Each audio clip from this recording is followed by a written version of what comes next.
Hola, soy Sergio Guídanos y os voy a ayudar con este problema.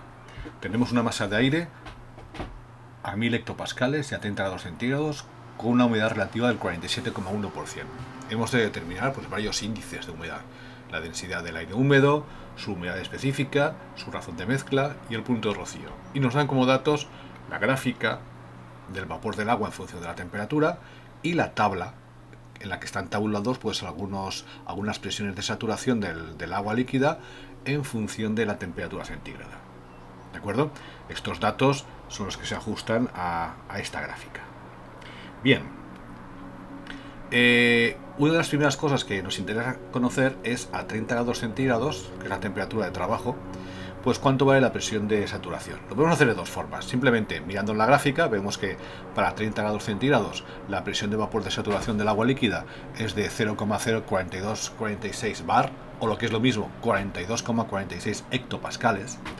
O bien lo que podemos hacer es, ya que tenemos la gráfica, pues nos vamos a 30 grados, lanzamos una recta perpendicular al eje de abscisas hasta llegar a la curva de saturación y de ahí nos vamos hacia el eje de las presiones. Aquí leeríamos, si la gráfica fuese lo suficientemente precisa, pues la presión correspondiente. Como no es suficientemente precisa, pues nos quedamos con el dato, evidentemente, ya que lo tenemos ahí, pues el dato es de la presión de saturación a 30 grados son 42,46 hectopascales. Teniendo en cuenta este hecho, pues ya estamos en condiciones de determinar pues la presión de vapor del agua a 30 grados, sin más que aplicar la ecuación de la humedad relativa. La humedad relativa, ya sabéis, que es la presión de vapor del agua partido por la presión de vapor de saturación multiplicado por 100. De aquí despejamos la presión de vapor y tenemos esta expresión. La humedad relativa es del 47,1. La presión de saturación es un dato del problema, 0,04246 bar divididos por 100, y ya sabemos que la presión de vapor del agua a 30 grados es 0,020 bar, o lo que es lo mismo, 20 hectopascales, que es el dato que nos interesa. Y ya con esta determinación hecha, estamos en condiciones de determinar la razón de mezcla. La razón de mezcla ya sabéis que es la masa de vapor partido la masa de aire seco, que se puede simplificar esta ecuación a esta otra, 0,622 por E partido P menos E. Os recomiendo que veáis otros vídeos de esta colección en los que explicamos cómo se realiza esto. Y nada, sin más que sustituir valores, 20 hectopascales la presión de vapor, la presión barométrica 1000, operamos y obtenemos el resultado de que la razón de mezcla es de 0,01269 kilogramos de vapor por kilogramo de aire seco, o lo que es lo mismo, 12,69 gramos de vapor por kilogramo de aire seco.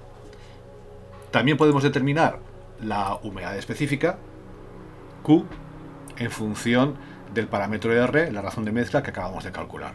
Haciendo operaciones, llegamos a la conclusión de que la humedad específica es 12,53 gramos de vapor por cada kilogramo de aire. Como ya sabéis, en la mayoría de los casos, la razón de mezcla y la humedad específica tienen valores muy parecidos. Y por último, vamos a determinar la humedad. ¿La humedad de quién? Pues la humedad del aire húmedo. No confundáis con la humedad del vapor de agua, que recibe el nombre también de humedad absoluta. No es lo mismo la humedad del vapor de agua o humedad absoluta con la humedad del aire húmedo. La humedad del aire húmedo, ya sabéis, por la ecuación de estado de los gases ideales, que la podemos expresar como la presión barométrica por la masa molar del aire húmedo partido la constante de los gases y la temperatura Kelvin. La presión en este caso es de 1000 hectopascales. Lo pasamos a pascales, multiplicando por 100. La masa molar del aire húmedo, ya sabéis, que es 28,7 gramos por mol. Lo pasamos a kilogramos. La constante universal de los gases es 8,31 julios partido Kelvin mol, y la temperatura Kelvin, pues nada, sumamos 273 al valor de 30 grados centígrados y así obtenemos pues el valor de la densidad del aire húmedo, 1,139 kilogramos por metro cúbico. Estos son junto con la humedad relativa, los índices de humedad de esta masa de aire. En cuanto a la determinación de la temperatura del punto rocío, pues vamos a hacerlo de forma gráfica. En el esquema está señalado con un punto rojo pues las condiciones iniciales. Las condiciones iniciales de esta masa de aire, pues ya sabéis que son 20 hectopascales y 30 grados centígrados. Si recordáis la definición de temperatura del punto rocío, esta es la temperatura a la que tendría que bajar el aire a presión constante para que se llegue a la saturación. Es decir, si nosotros estamos aquí y enfriamos isobáricamente a presión constante hasta la curva de saturación, pues llegamos a una temperatura que es la que conoceremos como temperatura del punto rocío. En ese punto es cuando empieza la condensación.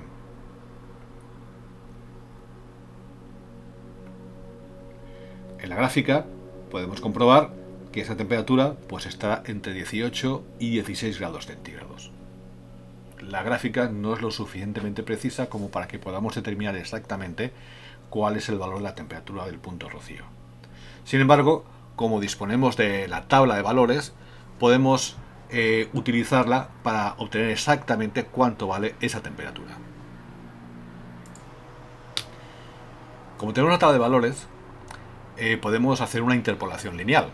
Ya hemos visto en otros problemas similares que cuando las temperaturas están cercas, la curva de saturación pues se asemeja a una recta. Así pues, el valor de la temperatura punto rocío está comprendido entre 15 y 20 grados.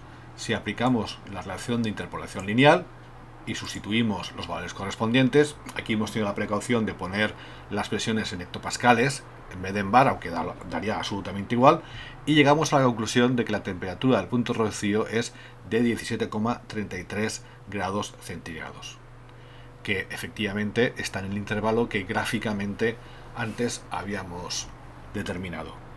Bien, espero que os haya quedado claro y nada, hasta la próxima.